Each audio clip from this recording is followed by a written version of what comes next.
সন্তান পেটের মধ্যে থাকার কারণে মা যে রাত্রে ঘুমাতে পারেন না, সারা রাত ইবাদত বন্দেগী করলে যত সওয়াব হতো আল্লাহ রাব্বুল আলামিন মায়ের আমল নামার মধ্যে সেই সওয়াব দান করে দেন। সুবহানাল্লাহ কইবেন না? একটু আস্তে। কিতাবের মধ্যে আরো এসেছে সন্তান পেটের মধ্যে থাকার কারণে মা যে ক্ষুধার কষ্ট করেন, মা যে ক্ষুধার কষ্ট করেন, পেট ভরে খেতে পারেন না, এই জন্য 10 মাস 10 দিন রোজা রাখলে যেই সওয়াব হতো আল্লাহ রাব্বুল আলামিন মায়ের আমলনামার মধ্যে সেই সওয়াব লিখে দেন। এই জন্য মা বাবার সম্মান করবেন তো ভাইরা। আল্লাহ রাসূল সাল্লাল্লাহু আলাইহি ওয়াসাল্লামের কাছে এক সাহাবী এসে জিজ্ঞাসা করলেন, ইয়া রাসূলুল্লাহ, কার খেদমত করব? আল্লাহ রাসূল বললেন, তোমার মায়ের। তারপরে কার? বললেন, তোমার মায়ের। তারপরে কার? তোমার মায়ের। তারপরে কার? রাসূলুল্লাহ বললেন, তারপরে তোমার বাবার। তাহলে মায়ের গুণ কয় গুণ বেশি? কয় গুণ? 3 গুণ। এই জন্য মা বাপকে সম্মান করতে হবে, মা বাপকে ইজ্জত করতে হবে, তাদের খেদমত করতে হবে, তাদের উপকার করতে হবে। বিশ্বনবী জনাবে মুহাম্মদুর রাসূলুল্লাহ সাল্লাল্লাহু আলাইহি ওয়াসাল্লাম মসজিদে নববীর মধ্যে বসা। কোথায় বসা? মসজিদে নববীর মধ্যে বসা। এমন সময় একজন বৃদ্ধা মহিলা মসজিদে নববীর ভিতরে প্রবেশ করলেন। বিশ্বনবী সাল্লাল্লাহু আলাইহি ওয়াসাল্লাম ওই মহিলাকে দেখে দাঁড়িয়ে গেলেন। কি করলেন? দাঁড়িয়ে গেলেন। সাহাবায়ে কেরাম অবাক। বিশ্বনবী একজন বৃদ্ধা মহিলার জন্য দাঁড়িয়ে যায়।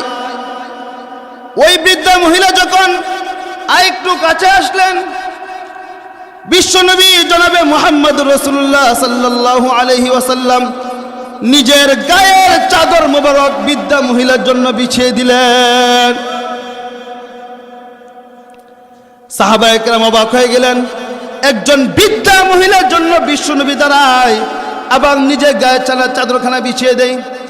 ওই বৃদ্ধা মহিলা আসলেন। আসার পর বৃদ্ধা মহিলা বসলেন, কথাবার্তা বললেন।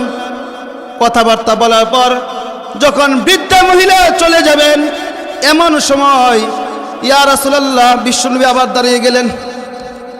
বৃদ্ধা মহিলা যখন চলে গেলেন, সাহাবীরা জিজ্ঞাসা করলেন, ইয়া রাসূলুল্লাহ, কিছুই তো বুঝতে পারলাম না। একজন বৃদ্ধা মহিলার জন্য বিশ্বনবী দাঁড়ায়, আবার নিজের গায়ের চাদরখানা বিছিয়ে দেয়, কিছুই বুঝতে পারলাম না। আমরা তো আশ্চর্য হয়ে গিয়েছি। আল্লাহ রাসূল বললেন, সাহাবীরা, তোমরা জানো না এই মহিলাকে? তোমরা এই মহিলাকে চিনো নাই? আমি আমার কিসমতে তেমন দুধ আমার মায়ের দুধ মিলে নাই।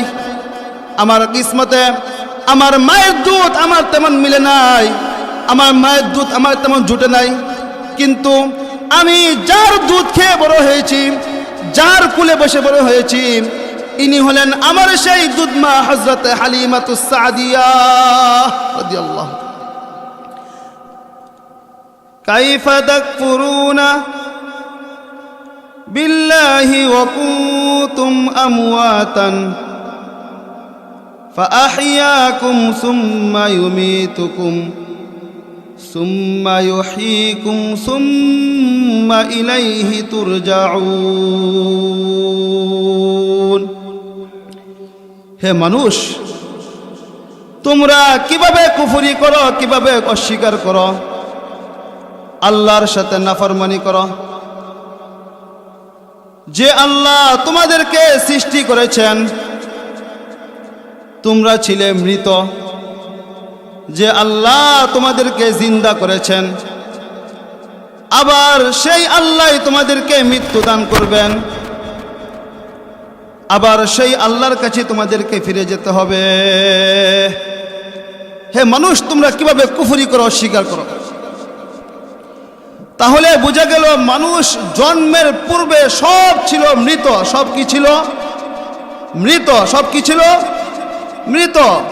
এটা একটা বিজ্ঞানসম্মত কথা, এটা বৈজ্ঞানিক সত্য কথা যে মানুষ জন্মের পূর্বে সব ছিল মৃত। মানুষের উৎপত্তি কোত্থেকে হলো? কুরআনুল কারীম থেকে আপনি জেনে নেন যে মানুষের উৎপত্তি কোত্থেকে হলো। সন্তান মায়ের জরায়ুতে আসার পূর্বে সে ছিল পিতার শুক্রকীট এবং মায়ের ডিম্বাণু, অর্থাৎ স্টার মোটরজন এবং উভাম, এই দুইটির মধ্যে সে বিভক্ত ছিল। মায়ের বক্ষপিঞ্জর এবং পিতার পৃষ্ঠদেশ থেকে নির্গত এক ফোঁটা নাপাক পানি দিয়ে রব্বুল আলামিন তোমাকে আমাকে সৃষ্টি করেছেন। কুরআনুল কারীম বলতেছেন, হাল আতা আলাল ইনসানি হিনুম মিনাদ দাহরি লাম ইয়াকুন শাইআম মাযকুরা। হে মানুষ, মানুষের জীবনে কি এরকম একটা সময় এসেছিল না যখন সে উল্লেখযোগ্য বস্তু হিসেবে পরিগণিত ছিল না? তোমার নাম ছিল না, তোমার পরিচয় ছিল না, তোমার কিছুই ছিল না। দুনিয়ার কেউ তোমাকে জানতো না, দুনিয়ার কেউ তোমাকে চিনতো না, কিন্তু আল্লাহ রাব্বুল আলামিন তোমাকে মেহেরবানি করে, দয়া করে আল্লাহ তোমাকে সৃষ্টি করেছেন। তুমি কোরআন থেকে জেনে নাও, আল্লাহ তাআলা বলেন, ইন্না খলাকনাকুম মিন তুরাবিন সুম্মা মিন নুতফাতিন সুম্মা মিন আলাকাতিন সুম্মা মিন মুদগাহ। আল্লাহ রাব্বুল আলামিন বলতেছেন, মানুষ আমি তোমাকে সৃষ্টি করেছি, মাটির উপাদান থেকে তৈরি করলাম। কোত্থেকে? মাটির উপাদান থেকে তৈরি করলাম। বাপের স্টার মোটরজন এবং মায়ের উভাম, এই দুটোতে মিলে এক ফোঁটা নাপাক পানিকে আমি রক্তে রূপান্তরিত করলাম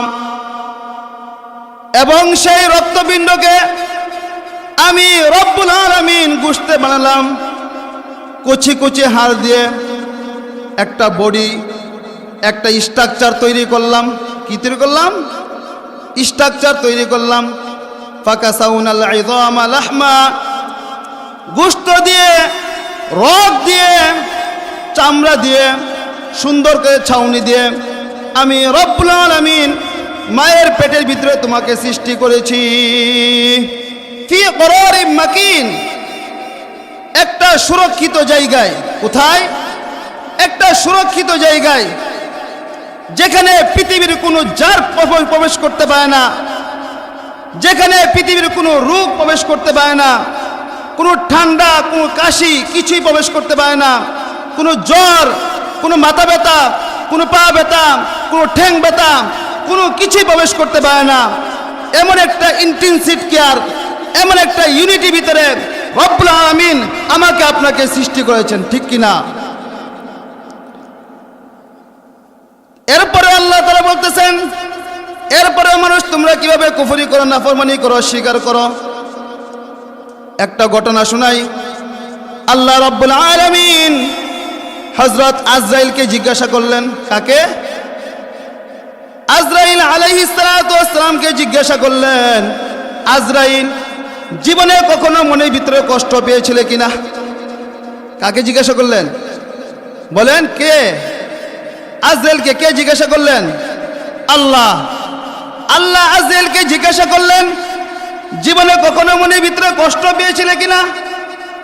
আজরাইল আলাইহিস সালাতু ওয়াস সালাম বললেন, আল্লাহ দুইবার পেয়েছিলাম। কয়বার? মানুষের জান কবজ করতে গিয়ে আমি দুইবার কষ্ট পেয়েছিলাম। আল্লাহ তাআলা জিজ্ঞাসা করলেন, কখন কখন কষ্ট পেয়েছিলে? আজরাইল আলাইহিস সালাতু ওয়াস সালাম বললেন, আল্লাহ একবার একটা সমুদ্রের মধ্যে, অনেক বড় একটা সমুদ্র, ওই সমুদ্রের মধ্যে একটা নৌকার মধ্যে, একটা জাহাজের মধ্যে একটা মহিলা ছিল। ওই মহিলাটা ছিল গর্ভবতী। কি ছিল? গর্ভবতী, প্রেগন্যান্ট ছিল। ওই মহিলার পেটের মধ্যে একটা বাচ্চা ছিল। ওই জাহাজটা ডুবে গিয়েছিল। জাহাজটা ডুবে যাওয়ার পর আল্লাহ রাব্বুল আলামিন ওই জাহাজ থেকে একটা তক্তা বের হয়ে গিয়েছিল। ওই তক্তাটা পানির উপরে ভাসতেছিল। কোথায় ভাসতেছিল? পানির উপরে ভাসতেছিল। ওই তক্তার উপরে ছিল একটা মহিলা। ওই মহিলাটা ছিল প্রেগন্যান্ট। আল্লাহ তাআলা আজরাইলকে বললেন, আজরাইল যাও ওই মহিলার প্রসব ব্যথা শুরু করে দাও। আজরাইল আলাইহিস সালাতু ওয়াস সালাম প্রসব ব্যথা শুরু করে দিলেন। ওই মহিলা ওই তক্তার উপরে এই বাচ্চাটাকে প্রসব করলো। বাচ্চাটাকে প্রসব করার পর ওই মহিলা নিচে পড়ে গেল, তক্তার নিচে পড়ে গেল। তক্তার নিচে পড়ে যাওয়ার পর ওই মহিলা নিজে নিচে চলে গেল, নিজে নিচে পড়ে গেল। কিন্তু ওই তক্তাটাকে ওভাবে হাত দিয়ে ধরে রাখলো। কি করলো? ধরে রাখলো, যাতে বাচ্চাটা ঢেউয়ের কারণে বাচ্চা এদিক সেদিক না হয়। এই জন্য ওই মহিলা ওই তক্তাটাকে এভাবে হাত দিয়ে ধরে রাখলো। আল্লাহু আকবার! মার কত দরদ! মা নিজের জান চলে যাচ্ছে, আমার জান চলে যাক, কিচ্ছু আছে যাই না, কিন্তু আমার বাচ্চা বেঁচে যাক। মা ওই তক্তাটাকে ধরে রাখলো। এমন সময় আল্লাহ রাব্বুল আলামিন আজরাইলকে বললেন, আজরাইল যাও মায়ের জানটা কবজ করে নিয়ে আসো। কি করে নিয়ে আসো? কার জান? মায়ের জান। আজরাইল আলাইহিস সালাতু ওয়াস সালাম আল্লাহকে বললেন, আল্লাহ এই অবস্থায় যদি মায়ের জানটা কবজ করে নিয়ে আসি তাহলে বাচ্চার জীবন শেষ। বাচ্চা বাঁচবে? বলেন। আল্লাহ তাআলা আজরাইলকে বললেন, আজরাইল ভবিষ্যৎ তুমি জানো না, ভবিষ্যৎ আমি জানি। তোমাকে জান কবজ করার অনুমতি দিয়েছি, তুমি জান কবজ করে নিয়ে আসো। আজরাইল আলাইহিস সালাতু ওয়াস সালাম যখন ওই মহিলার জানটা কবজ করতে গিয়েছিলেন তখন মনের ভিতরে একটু কষ্ট পেয়েছিলেন। কে কষ্ট পেয়েছে? আজরাইল। যাকে জান কবজ করার দায়িত্ব দিয়েছে সে কষ্ট পেয়েছে। আল্লাহু আকবার! আজরাইল বলল, আল্লাহ ওই মহিলা যখন জান কবজ করতে গিয়েছিলাম তখন আমার মনে ভিতরে একটু কষ্ট লেগেছিল। আল্লাহ এই বাচ্চাটা দিয়ে মার জানটা কবজ করি, কি করে বাচ্চাটা কি হবে? আল্লাহ তাআলা বললেন, আজরাইল রে ভবিষ্যৎ আমি জানি, ভবিষ্যৎ তুমি জানো না। আমি রব্বুল আমিন এই বাচ্চাটাকে বাঁচাবো। কে বাঁচাবেন? কে বাঁচাবেন? কে বাঁচাবেন? আল্লাহ তাআলা আজরাইলকে জিজ্ঞাসা করলেন, দ্বিতীয়বার আবার কখন কষ্ট পেয়েছিলেন? আজরাইল আলাইহিস সালাতু ওয়াস সালাম বললেন, আল্লাহ আরেকবার যখন সাদ্দাত জান্নাত তৈরি করেছিল। কি তৈরি করেছিল? সাদ্দাত যখন জান্নাত তৈরি করেছিল, বেচারা এত কষ্ট করে এত মেহনত করে জান্নাতটা তৈরি করলো, সব কিছু কমপ্লিট করলো। 1.5 থেকে 2 যুগ লাগে কষ্ট করে জান্নাত তৈরি করলো।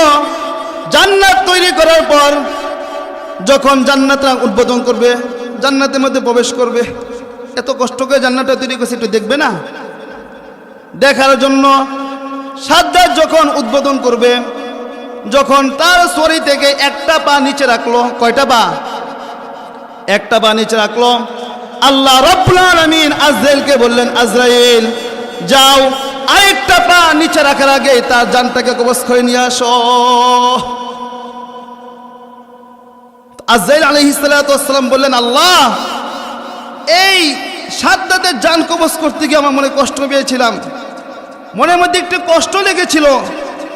বেচারা এত কষ্ট করে এত মেহনত করে জান্নাতটা তৈরি করলো, এক নজর দেখারও সুযোগ হইল না।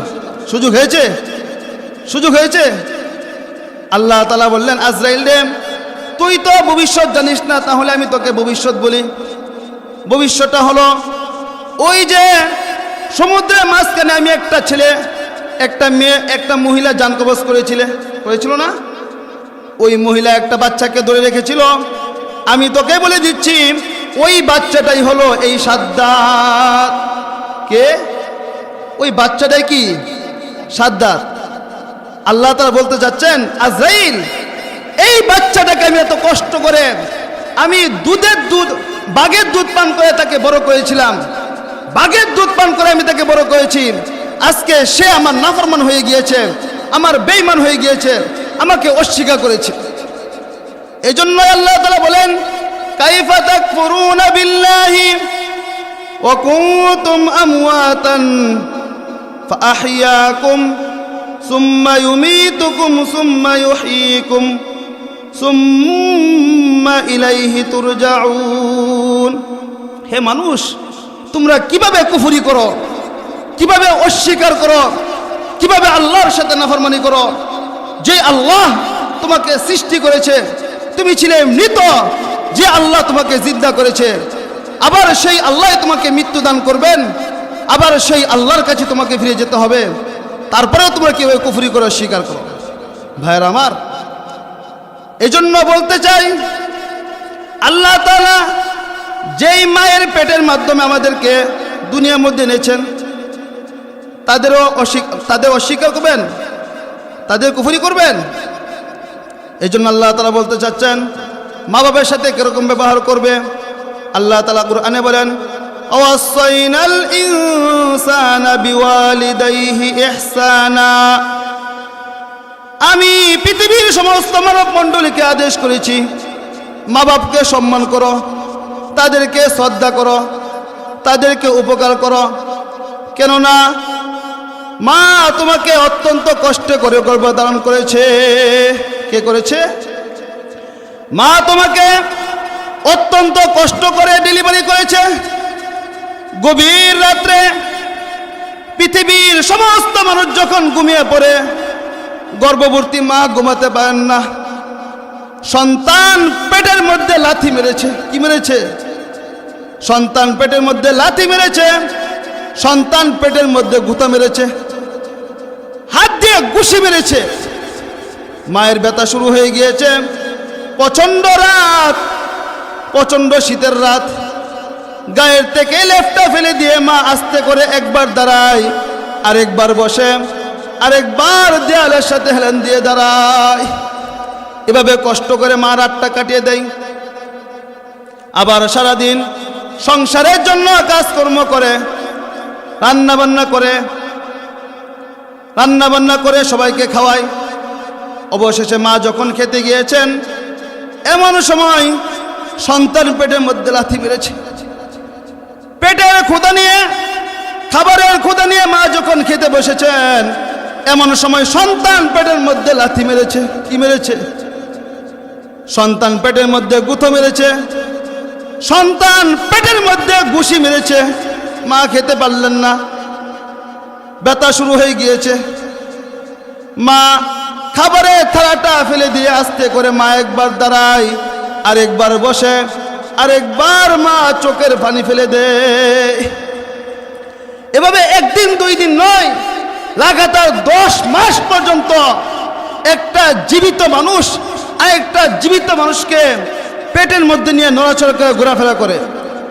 কিতাবের মধ্যে এসেছে সন্তান পেটের মধ্যে থাকার কারণে মা যে রাত্রে ঘুমাতে পারেন না, সারা রাত ইবাদত বন্দেগী করলে যত সওয়াব হতো, আল্লাহ রাব্বুল আলামিন মায়ের আমলনামার মধ্যে সেই সওয়াব দান করে দেন।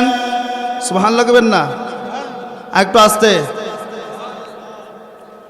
কিতাবের মধ্যে আরো এসেছে সন্তান পেটের মধ্যে থাকার কারণে মা যে ক্ষুধার কষ্ট করেন, মা যে ক্ষুধার কষ্ট করেন, পেট ভরে খেতে পারেন না, এই জন্য 10 মাস 10 দিন রোজা রাখলে যেই সওয়াব হতো, আল্লাহ রাব্বুল আলামিন মায়ের আমলনামার মধ্যে সেই সওয়াব লিখে দেন। এই জন্য মা বাবার সম্মান করবেন তো ভাইরা। আল্লাহ রাসূল সাল্লাল্লাহু আলাইহি ওয়াসাল্লামের কাছে এক সাহাবী এসে জিজ্ঞাসা করলেন, ইয়া রাসূলুল্লাহ, কার খেদমত করব? আল্লাহ রাসূল বললেন, তোমার মায়ের। তারপরে কার? বললেন, তোমার মায়ের। তারপরে কার? তোমার মায়ের। তারপরে কার? রাসূলুল্লাহ বললেন, তারপরে তোমার বাবার। তাহলে মায়ের গুণ কয় গুণ বেশি? কয় গুণ? 3 গুণ। এই জন্য মা বাপকে সম্মান করতে হবে, মা বাপকে ইজ্জত করতে হবে, তাদের খেদমত করতে হবে, তাদের উপকার করতে হবে। বিশ্বনবী জনাবে মুহাম্মদুর রাসূলুল্লাহ সাল্লাল্লাহু আলাইহি ওয়াসাল্লাম মসজিদে নববীর মধ্যে বসা। কোথায় বসা? মসজিদে নববীর মধ্যে বসা। এমন সময় একজন বৃদ্ধা মহিলা মসজিদে নববীর ভিতরে প্রবেশ করলেন। বিশ্বনবী সাল্লাল্লাহু আলাইহি ওয়াসাল্লাম ওই মহিলাকে দেখে দাঁড়িয়ে গেলেন। কি করলেন? দাঁড়িয়ে গেলেন। সাহাবায়ে কেরাম অবাক, বিশ্বনবী একজন বৃদ্ধা মহিলার জন্য দাঁড়িয়ে যায়। ওই বৃদ্ধা মহিলা যখন আরেকটু কাছে আসলেন, বিশ্বনবী জনাবে মুহাম্মদ রাসূলুল্লাহ সাল্লাল্লাহু আলাইহি ওয়াসাল্লাম নিজের গায়ের চাদর মোবারক বৃদ্ধা মহিলার জন্য বিছিয়ে দিলেন। সাহাবায়ে কেরাম অবাক হয়ে গেলেন, একজন বৃদ্ধা মহিলার জন্য বিশ্বনবী দাঁড়ায় এবং নিজের গায়ের চাদরখানা বিছিয়ে দেয়। ওই বৃদ্ধা মহিলা আসলেন। আসার পর বৃদ্ধা মহিলা বসলেন, কথাবার্তা বললেন। কথাবার্তা বলার পর যখন বৃদ্ধা মহিলা চলে যাবেন, এমন সময় ইয়া রাসূলুল্লাহ বিশ্বনবী আবার দাঁড়িয়ে গেলেন। বৃদ্ধা মহিলা যখন চলে গেলেন, সাহাবীরা জিজ্ঞাসা করলেন, ইয়া রাসূলুল্লাহ কিছুই তো বুঝতে পারলাম না, একজন বৃদ্ধা মহিলার জন্য বিশ্বনবী দাঁড়ায় আবার নিজের গায়ের চাদরখানা বিছিয়ে দেয়, কিছুই বুঝতে পারলাম না, আমরা তো আশ্চর্য হয়ে গিয়েছি। আল্লাহ রাসূল বললেন, সাহাবীরা তোমরা জানো না এই মহিলাকে, তোমরা এই মহিলাকে চেনো নাই। আমি আমার কিসমতে তেমন দুধ আমার মায়ের দুধ মিলে নাই, আমার কিসমতে আমার মায়ের দুধ আমার তেমন মিলে নাই, আমার মায়ের দুধ আমার তেমন জুটে নাই, কিন্তু আমি যার দুধ খেয়ে বড় হয়েছি, যার কুলে বসে বড় হয়েছি, ইনি হলেন আমার সেই দুধ মা হযরতে হালিমাতুস সাদিয়া রাদিয়াল্লাহু। ভাইরা আমার, বিশ্বনবী মাকে সম্মান দিয়েছেন, দেন নাই? বিশ্বনবী মাকে সম্মান দিয়েছেন, মাকে ইজ্জত দিয়েছেন। এজন্য আপনারা পীর সাহেবদেরকে হাদিয়া দেন, মাওলানা সাহেবদেরকে হাদিয়া দেন। আমি বলবো হাদিয়া দেন, কোনো সমস্যা নাই, হাদিয়া দেওয়া সুন্নত, হাদিয়া নেওয়া সুন্নত। কিন্তু আমি যেই কথাটা বলতে চাই সেটা হলো, পীর সাহেবকে হাদিয়া দিয়ে আল্লাহকে যত না খুশি করতে পারবেন, মাওলানা সাহেবকে হাদিয়া দিয়ে আল্লাহকে যত না খুশি করতে পারবেন, এই শীতের মৌসুমে মা বাপকে যদি একটা কম্বল হাদিয়া দেন, মাতা পিতাকে যদি একটা কম্বল হাদিয়া দেন, এক সেট শীতের পোশাক হাদিয়া দেন, মা বাপকে যদি খাওয়ান, আল্লাহর আরশ আজিম খুশি হয়ে যাবেন, আল্লাহ খুশি হয়ে যাবেন। এই জন্য মা বাপকে খাওয়ান, মা বাপকে সম্মান করেন, তাদের ইজ্জত করেন। আল্লাহ রাসূল বলেছেন, মা বাপ তোমার জান্নাত, মা বাপ তোমার জাহান্নাম। তাদের ইজ্জত করো, তাদের সম্মান করো। মা বাপ যদি খুশি হয়ে যায়, খোদার জান্নাত পেয়ে যাবে। আর যদি মা বাপ অসন্তুষ্ট হয়ে যায়, তাহলে খোদার জাহান্নামে যেতে হবে। সুবহানাল্লাহ। তাহলে মা বাপকে সম্মান করতে হবে কিনা, ইজ্জত করতে হবে কিনা? রাসূল বলেছেন, হুমা জান্নাতুকা ওয়া নারুকা। মা বাপকে যদি অসন্তুষ্ট করো, খোদার জাহান্নামে যাবে। আর মা বাপ যদি সন্তুষ্ট হয়ে যায়, খোদার জান্নাতে চলে যাবে। এজন্য ইসলামে নারীর মর্যাদা দেয় নাই, কে দিয়েছে? আল্লাহ দিয়েছেন, আল্লাহ রাসূল দিয়েছেন। হযরতে বাইজিদ বুস্তামি রাহমাতুল্লাহি আলাইহি, ছোট বাচ্চা ছেলে, মা অসুস্থ, গভীর রাত্রে মা পানি পিপাসায় জেগে উঠেছেন। বললেন, বাবারে পানি পিপাসায় মরে গেলাম। ছোট বাচ্চা ছেলে ঘরের ভিতরে পানি না পেয়ে বাহিরে দৌড়াদৌড়ি করলেন। অনেক দূর থেকে পানি নিয়ে আসলেন। পানি নিয়ে আসার পর গিয়ে দেখেন মা ঘুমিয়ে পড়েছেন। ছোট বাচ্চা ছেলে পানি নিয়ে দাঁড়িয়ে রয়েছেন। ফজরের সময় বাইজিদের মায়ের যখন ঘুম ভেঙে গেল, দেখলেন প্রচন্ড শীতের রাতে তার ছোট বাচ্চা বাইজিদ পানি নিয়ে দাঁড়িয়ে রয়েছে, থরথর করে কাঁপতেছেন। মা জিজ্ঞাসা করলেন, বাইজিদ দাও না কেন? বাইজিদ বুস্তামি রাহমাতুল্লাহি আলাইহি বলতেছেন, মা তুমি গভীর রাত্রে পানি চেয়েছিলে, ঘরের ভিতরে পানি ছিল না, অনেক দূর থেকে পানি আনতে হয়েছে। পানি এনে দেখি মা তুমি ঘুমিয়ে পড়েছ। মা বললেন, পানিটা রেখে ঘুমিয়ে পড়তে?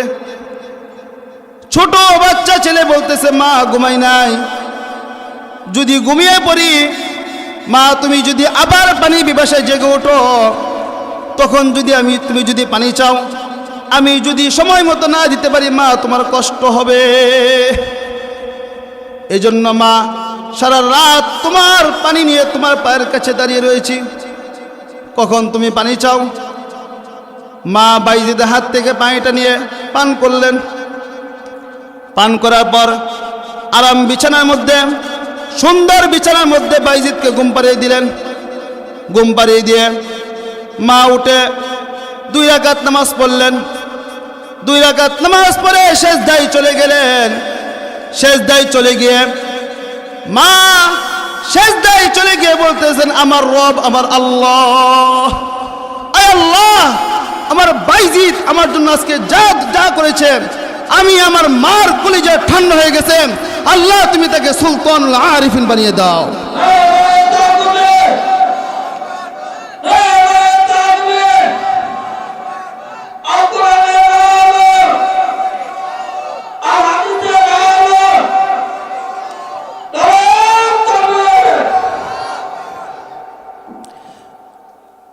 ভাইরা আমার, মা বাবার খেদমত করবেন তো।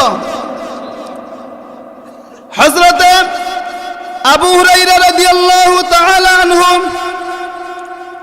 আল্লাহ রাসূলের একজন সাহাবী। হযরতে আবু হুরায়রা গভীর রাত্রে আল্লাহ রাসূলের দরবারে গিয়ে কান্নাকাটি করতেছেন। আল্লাহ রাসূল জিজ্ঞাসা করলেন, আবু হুরায়রা কান্নাকাটি করো কেন? হযরতে আবু হুরায়রা বললেন, ইয়া রাসূলুল্লাহ, আমার মা আমাকে মেরেছে। কে মেরেছে? মা। আল্লাহ রাসূল জিজ্ঞাসা করলেন, কোনো গুস্তাখি করেছো নাকি? কোনো বেয়াদবি করেছো নাকি? হযরতে আবু হুরায়রা বললেন, ইয়া রাসূলুল্লাহ, কোনো গুস্তাখি করি নাই, কোনো বেয়াদবি করি নাই। তাহলে তোমার মা তোমাকে মারলো কেন? হযরতে আবু হুরায়রা বললেন, ইয়া রাসূলুল্লাহ, আমি আপনার দরবার থেকে যখন বাড়িতে ফিরেছি একটু রাত হয়ে গিয়েছিল। আমার মা কাফের বেঈমান, এখনো পর্যন্ত ঈমান আনে নাই। কি করে নাই? ঈমান আনে নাই। আমার মা হইল কাফের। আমি যখন বাড়িতে ফিরেছি এমন সময় মা আমাকে জিজ্ঞাসা করলো, আবু হুরায়রা, এত রাত পর্যন্ত তুমি কোথায় ছিলে? আমি বললাম, মা, যেই দরবার চুমা খাইতে পারলে বিশ্ববাসী নিজেদেরকে ধন্য মনে করেন, সেই দরবারে নবী থেকে আসতে আমার দেরি হয়েছে। আবু হুরায়রা বললেন, ইয়া রাসূলুল্লাহ, আপনার নাম শুনে আমার মায়ের পায়ের রক্ত মাথায় উঠে গেল। কি করলো? পায়ের রক্ত মাথায় উঠে গেল। সাথে সাথে মা আমাকে পিটাইতে আরম্ভ করলো আর বলল, আবু হুরায়রা হয়তো আমার বাড়ি ছাড়বে, আর না হয় মুহাম্মদের বাড়ি ছাড়বে, দুইটা একটা করবে।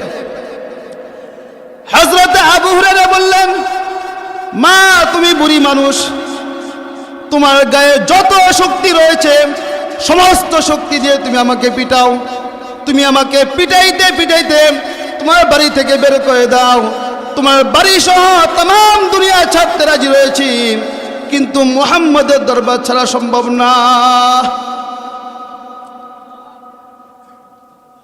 এই কথা শোনার পর মা আমাকে গলা ধাক্কা দিয়ে বের করে দিলেন। আল্লাহ রাসূল বলতেছেন, আবু হুরায়রা, তুমি কি তোমার মায়ের বিরুদ্ধে আমার কাছে নালিশ করতে এসেছো? কি বললেন? নালিশ করতে এসেছো? আল্লাহ রাসূল বললেন, ইয়া রাসূলুল্লাহ, আমি আমার মায়ের বিরুদ্ধে নালিশ করতে আসি নাই। তাহলে বলো কি জন্য এসেছো? আল্লাহ রাসূল বলতেছেন, এখানে তোমার মা মেরেছে, এখানে তো আমার কিচ্ছুই করার নাই। আল্লাহু আকবার। তোমার মা তোমাকে মেরেছে, এখানে আমার কিচ্ছুই করার নাই। এত বড় পাওয়ারফুল নবী, এত বড় পাওয়ারফুল নবী, লেজিসলেটিভ পাওয়ার আল্লাহ যাকে দিয়েছেন, সেই বিশ্ব নবী বলতেছে তোমার মা তোমাকে মেরেছে, এখানে আমার কিচ্ছুই করার নাই। আল্লাহ রাসূল বলতেছেন, তোমার মা তোমাকে মেরেছে, এখানে তোমার কিচ্ছুই করার নাই। হযরতে আবু হুরায়রা বললেন, ইয়া রাসূলুল্লাহ, আমি তো আমার মায়ের বিরুদ্ধে নালিশ করতে আসি নাই। কি করতে আসি নাই? মায়ের বিরুদ্ধে নালিশ করতে আসি নাই। আল্লাহ রাসূল জিজ্ঞাসা করলেন, কেন এসেছো? হযরতে আবু হুরায়রা বললেন, ইয়া রাসূলুল্লাহ, আমি এসেছি আমি আপনার দরবারে এসেছি, আমি জানি বিশ্বনবী যদি হাত উঠে দোয়া করেন আল্লাহ রাব্বুল আলামিন সেটাকে মঞ্জুর করে নেন। এই জন্য আমি এসেছি, আপনি আমার মায়ের হেদায়েতের জন্য একটু দোয়া করে দিন। সাথে সাথে আল্লাহ নবী সাল্লাল্লাহু আলাইহি ওয়াসাল্লাম উপরের দিকে হাত উঠালেন আর বললেন, আল্লাহুম্মা ইহদি উম্মি আবি হুরাইরা। আয় আল্লাহ, আমি দোয়া করতেছি তুমি আবু হুরায়রার মাকে হেদায়েত নসিব করে দাও। এদিকে আল্লাহ রাসূল হাত উঠালেন, আবু হুরায়রা সমানে দৌড়াচ্ছে। কি করছে? সমানে বাড়ির দিকে দৌড়াচ্ছে। সাহাবায়ে কেরাম বললেন, কি ব্যাপার? আবু হুরায়রা একজন শান্তশিষ্ট মানুষ, একজন ভদ্র মানুষ, কোনো সময় কোনো ঝগড়াঝাটি করে না, কোনো বেয়াদবি করে না, আবু হুরায়রা দৌড়ায় কেন? এজন্য সাহাবায়ে কেরাম পিছন থেকে জামা টেনে ধরেছেন। কি করেছেন? জামা টেনে ধরেছেন। আবু হুরায়রা দৌড়াও কেন? তুমি তো একজন ভদ্র মানুষ, তুমি একজন শান্ত শিষ্ট মানুষ, তুমি দৌড়াও কেন? হযরতে আবু হুরায়রা বললেন, হে আমার সাহাবীরা, তোমরা আমাকে ছেড়ে দাও, আমি দৌড়ে বাড়ি গিয়ে দেখতে চাই আমি আগে পৌঁছাই না, আমি নাকি বিশ্বনবীর দোয়া আমার বাড়িতে আগে পৌঁছে যায়, এটা আমি দেখতে চাই। হযরতে আবু হুরায়রা রাদিয়াল্লাহু তাআলা আনহু যখন বাড়িতে পৌঁছে গেলেন, হযরতে আবু হুরায়রা রাদিয়াল্লাহু তাআলা আনহু যখন বাড়িতে পৌঁছে গেলেন, বাড়িতে পৌঁছার পর যখন দরজার মধ্যে নক করলেন, ভিতর থেকে মা বলতেছে, কে রে? হযরতে আবু হুরায়রা বললেন, মা, আমি তোমার ছেলে আবু হুরায়রা ফিরে এসেছি। মা বললেন, বাবা একটু দাঁড়াও, দরজা খুলতেছি। হযরতে আবু হুরায়রা বললেন, মায়ের গলার আওয়াজের মধ্যে কুফরির কর্কশতা পেলাম না, মায়ের গলার আওয়াজের মধ্যে শিরকিয়াতের গন্ধ পেলাম না, মায়ের গলার আওয়াজের মধ্যে তাওহীদের গন্ধ পেলাম। কিসের গন্ধ? পরে মুসলমান হতে চায়। হযরতে আবু হুরায়রা রাদিয়াল্লাহু তাআলা আনহু যখন মাকে বিশ্বনবীর দরবারে নিয়ে গেলেন, মা বিশ্বনবীর দরবারে গিয়ে কালিমা বললেন, লা ইলাহা ইল্লাল্লাহু মুহাম্মাদুর রাসূলুল্লাহ। ভাইরা আমার, এজন্য মা বাপকে সম্মান করতে হবে, ঠিক কিনা? মা বাপকে ইজ্জত করতে হবে, মা বাপকে সম্মান করতে হবে। আল্লাহ রাব্বুল আলামিন ইজ্জত বাড়িয়ে দিবেন। মা বাপের যদি সম্মান করেন, মা বাপকে যদি ইজ্জত করেন, তাহলে আল্লাহ রাব্বুল আলামিন কিসমত খুলে দিবেন, ভাগ্য খুলে দিবেন, ব্যবসার মধ্যে বরকত দিয়ে দিবেন, আপনার দোকানের মধ্যে বরকত দিয়ে দিবেন, চাকরির মধ্যে বরকত দিবেন। মা বাপের খেদমত করবেন তো?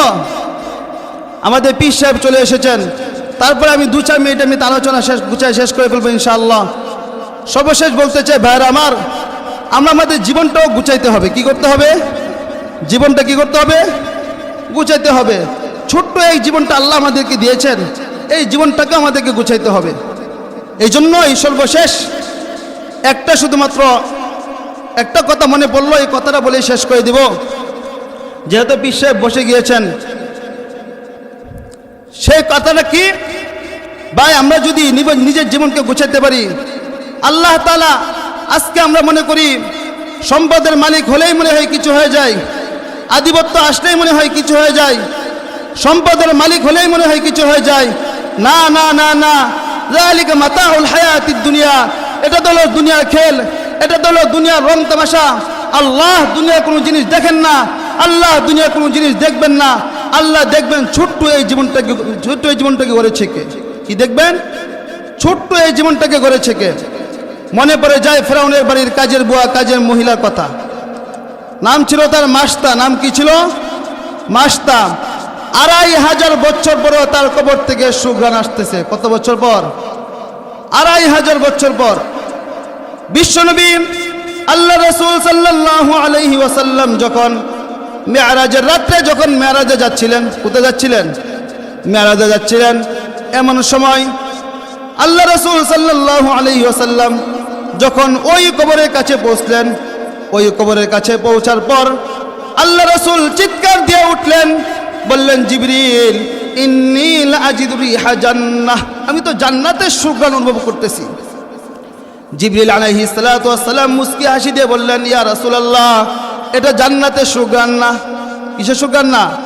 এটা জান্নাতের সুগন্ধ না, এটা তো হলো ফেরাউনের বাড়ির কাজের বুয়া, কাজের মহিলার কবরের সুঘ্রাণ। আল্লাহ রাসূল জিজ্ঞাসা করলেন, কতদিন পর্যন্ত আসতে থাকবে? বলছে, ইলা ইয়াউমিল কিয়ামাহ, কিয়ামতের দিন পর্যন্ত আসতে থাকবে।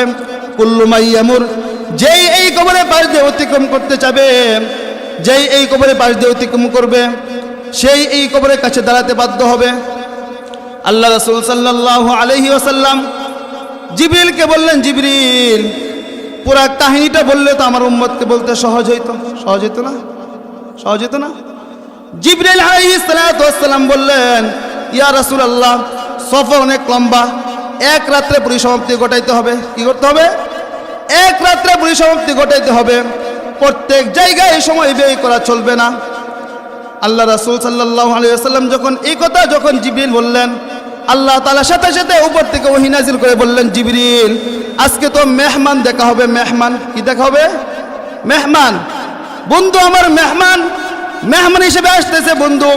আজকে বন্ধু যা চাই তোমাকে তাই করতে হবে জিবরিল। তোমাকে সময় লম্বার দিকে দেখতে হবে না। সফর লম্বা বলে কোনো কথা নাই, রাত শর্ট বলে কোনো কথা নাই, তোমাকে এগুলো দেখতে হবে না। আজকে তো বন্ধু যা চাই তোমাকে তাই করতে হবে। জিবরিল শোনাও কাহিনী দাঁড়িয়ে কি ঘটনা ঘটেছে। জিবরিল আলাইহিস সালাতু ওয়াস সালাম বললেন, ছোট্ট মেয়ে, বাচ্চা মেয়ে, ছোট্ট মেয়ে হাতে শিরনে পড়ে গেছে হাত থেকে। এমন সময় বিসমি রাব্বিল আলামিন বলে উঠাইতেছে। কি বলে? বিসমিল্লাহির রহমানির রহিম বলে উঠাইতেছেন।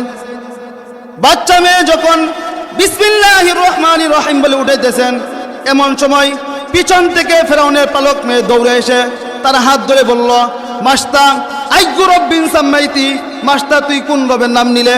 আলাইসা আবুনা রব্বুনাল আলা, আমাদের বাবা কি বড় খোদা না? কি বললেন? আমাদের বাবা কি বড় খোদা না? তুই কোন রবের নাম নিলে? তো মাস্তা বলতেছে, তুই শুনবে কোন রবের নাম নিয়েছি? আল্লাযী রব্বি রব্বাকি রব্বা আবাকি রব্বাল আলামিন, যে আমার রব, যে তোর রব, যে বিশ্ব জগতের রব, যে তোর বাপের রব, সেই রবের নাম নিয়েছি। আল্লাহু আকবার। যখন এই কথা বললেন যে যে বিশ্ব জগতে তো এরকম একটা রবের নাম নিয়েছি, তো এই কথা বলার পর সাথে সাথেই মাস্টার যখন এই কথা বললেন, তো ওই ছোট্ট মেয়ে দৌড়ে গিয়ে বাবাকে জিজ্ঞাসা করলো, আবি আলাস্তা রব্বুনাল আলা, বাবা তুই কি আমাদের বড় খোদা না? বাবা বলতেছে, বালা অবশ্যই, আমি তো তোদের বড় খোদা। বলছে, আখবারাতনি রব আখবারাতনি মাস্তা, আমার বাড়ির কাজের বুয়া আমাকে সংবাদ দিয়েছে, আন্না লানা রব্বি, আমাদের নাকি একজন রব রয়েছে, আল্লাযী রব্বি, যে আমার রব, রব্বাকি, যে তোর রব, রব্বা আবাকি, রব্বা মাস্তা, যে মাস্তার রব, রব্বাল আলামিন, যে বিশ্ব জগতের রব, এমন একটা রব নাকি আমাদের রয়েছে। ফেরাউন বলল, ডাকাতি তো ডাকাতি, আমার বাড়িতে ডাকাতি, চুরি তো চুরি, আমার বাড়িতে চুরি, তুই আমার খাস, আমার পুলিশ, আমার বাড়িতে চুরি করা শুরু করেছিস, ডেকে নিয়ে আসো ওকে। যখন ডেকে নিয়ে আসা হলো, জিজ্ঞাসা করলো, মাস্তা তুই আমার মেয়েকে কোন রবে সুসংবাদ দিয়েছিস? তো বলতেছেন, তুমি কি জানো না, তুমি কি জানো না আমি কোন রবে সুসংবাদ দিয়েছি? তুমি কি জানতে চাও কোন রবে সুসংবাদ দিয়েছি? কয় শোনা, কোন রবে সুসংবাদ দিয়েছি? তো বলতেছেন, আল্লাযী রব্বি লা ইলাহা ইল্লা হুয়ার রহমানুর রহিমুল মালিকুল কুদ্দুসুস সালামুল মুমিনুল মুহাইমিনুল আজিজুল জব্বারুল মুতাকাব্বিরুল খালিকুল বারিউল মুসাউবিরুল গফফারুল কাহ্হারুল ওয়াহাবুর রাজ্জাকুল ফাত্তাহুল আলিম القابض الباسط الخافض الرافع المعز المذل السميع البصير الحكم العدل اللطيف الخبير الحكيم العظيم الغفور الشكور العلي الكبير الحفيظ المقيت الحسيب الجليل الكريم الرقيب المجيب الواسع الحكيم الودود المجيد الباعث الشهيد الحق الوكيل القوي المتين الولي الحميد المحسن المبدئ المعيد المحيي المميت الحي القيوم الواجد الماجد الواحد الأحد الصمد القادر المقتدر المقدم المؤخر الأول الآخر الظاهر الباطن الولي متعالي البر التواب المنتقم العفو الرؤوف মালিকুল মুলকি যুল জালাল ওয়াল ইকরাম আল মুকসিতুল জামিউল গনিয়ুল মুগনিল মায়ুদ দার নাফিউন নূর আল হাদিউল বাগ আল হাদিল বাদিউল বাগিল ওয়ারিসুর রশিদুস সাবুর আল্লাযী রাব্বি ওয়া রাব্বাক, সেই রবের নাম নিয়েছে। তো মাস্টার বলতেছে, ফেরাউন বলতেছে, তুমি কি আমার মানো না? বলছে প্রশ্নই আসে না, বলছে প্রশ্নই আসে না, বলছে পরিণতি কিন্তু ভয়াবহ হবে। বলছে ফাকদি মাং তা কত, যা খুশি তুই তাই কর। তো একটা বাচ্চা ছিল কোলের মধ্যে, বাচ্চাটাকে তেলের মধ্যে নিক্ষেপ করে দিল। হাড্ডিগুলো একদিকে হয়ে গেল, মাংসগুলো একদিকে হয়ে গেল, বাচ্চার রূহ উপরের দিকে উঠতেছে আর বলতেছে উম্মি উম্মি উম্মি লা তাখাফি ওয়া লা তাহজানি, মা তুই ভয় পাইস না, মা তুই দুঃখিত হইস না, ফাইন্নাকা আলাল হক, তুই হকের উপর রয়েছিস, সারাজমাউ ফিল জান্নাতি ইনশাআল্লাহ, একটু পরে আমরা জান্নাতে মিলিত হয়ে যাব। আরেকটা বাচ্চা ছিল 7 বছরের, ওই বাচ্চাটাকেও ওই তেলের মধ্যে নিক্ষেপ করলো। ওই বাচ্চার রূহ উপরের দিকে উঠতেছে আর হাড্ডিগুলো একদিকে হয়ে গেল, মাংসগুলো একদিকে হয়ে গেল, রূহ উপরের দিকে উঠতেছে আর বলতেছে উম্মি উম্মি উম্মি লা তাখাফি ওয়া লা তাহজানি, মা তুই ভয় পাইস না, মা তুই দুঃখিত হইস না, ফাইন্নাকা আলাল হকমি, তুই হকের উপর রয়েছিস, সারাজমাউ ফিল জান্নাতি ইনশাআল্লাহ, একটু পরে আমরা জান্নাতে মিলিত হয়ে যাব। তো মা বলতেছে, ফেরাউন বলতেছে তোমার কোনো আবদার আছে? বলছে একটা আবদার যদি রক্ষা করিস। বলছে কি আবদার? বলছে আমি যখন মারা যাব তখন আমার হাড্ডিগুলো, আমার মাংসগুলো এবং আমার মেয়ে, 2 মেয়ের হাড্ডি বা মাংসগুলো একটা কবরের মধ্যে রেখে দিস। ফেরাউন বলতেছে ঠিক আছে, তোমার আবদার রক্ষা করা হবে। তো যখন মায়ের রূহ চলে গেল তখন সবগুলো গোশত এবং হাড্ডি একটা কবরের মধ্যে রাখা হলো। আজকে 2500 বছর হয়ে গিয়েছে, এখনো পর্যন্ত সেই কবর থেকে সুগান আসতেছে। সুবহানাল্লাহ লাগবেন না? এই জন্য আমাদের জীবন করতে হবে, করতে হবে না? আল্লাহ তাআলা আমাদেরকে মাতা পিতার খেদমত করার এবং জীবন করার তৌফিক